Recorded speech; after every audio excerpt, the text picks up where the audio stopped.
Hi, video number 3 here with Sharon. We are going to do some cupping now. There's a few different tools that you can use. So it's myofascial decompression. So it's the only tool that will pull the fascia apart. Everything else we are trying to break down by compression with our hands, with the Graston, and all of that. So this is a silicone cup, which is cupping with movement, where you kind of just put a lot of lotion on and move it around, which helps you feel where the adhesions are. I do this a lot more with patients that have really poor pain tolerance and they just can't tolerate any more invasive cupping, or they just barely can tolerate much at all, and it's somewhat desensitizing as well. So just kind of move it around. You can see instant redness and blood flow getting to the area there. It's really good on scars. If you have the smaller cups, once the scar is pretty healed, like on total knee replacements and stuff like that, just to kind of help break that. Good around the IT band. Sometimes I'll put a few for IT band syndrome, and I'll have the person do like active hip flexion with that at the same time. These are plastic cups, and I have a pump here, so I'll show you how I put these on.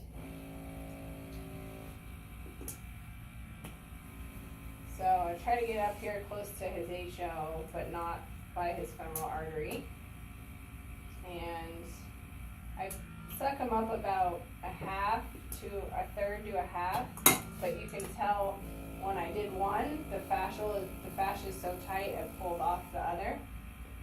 Sometimes that's just kind of messing around with your cup sizes. Like I probably should have some smaller cups here, but his IT band's tight, so does that feel okay? Mm-hmm. So I usually pump it until I hear the sound of the machine, and leave it for a few minutes until I see that there is good blood flow to the area. I'll show you here. Where are you?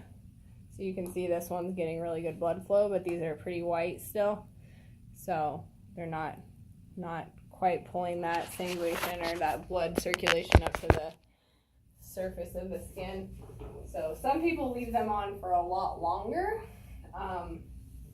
I can kind of just leave them and I twist them around a little bit, but as soon as you take them off, you can just feel the skin and the fascia moving, and it helps probably him feel a lot more mobile with all of his movements with day-to-day function, squatting and stuff like that. But essentially I do like this whole treatment on his other side, low back, glutes, hamstring, adductors.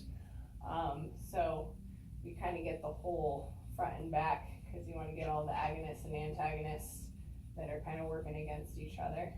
And it really helps with the areas that I have issues stretching, especially like the IT band and areas that are still white. Those are like where the muscle is like really, really tight right now. So it helps him get more, he was saying, stretching, mobility than just what he can do for himself. Anything else you want to add? I can feel like when the cups are moving around, like where some of the fascia is like looser than others too. Yeah. So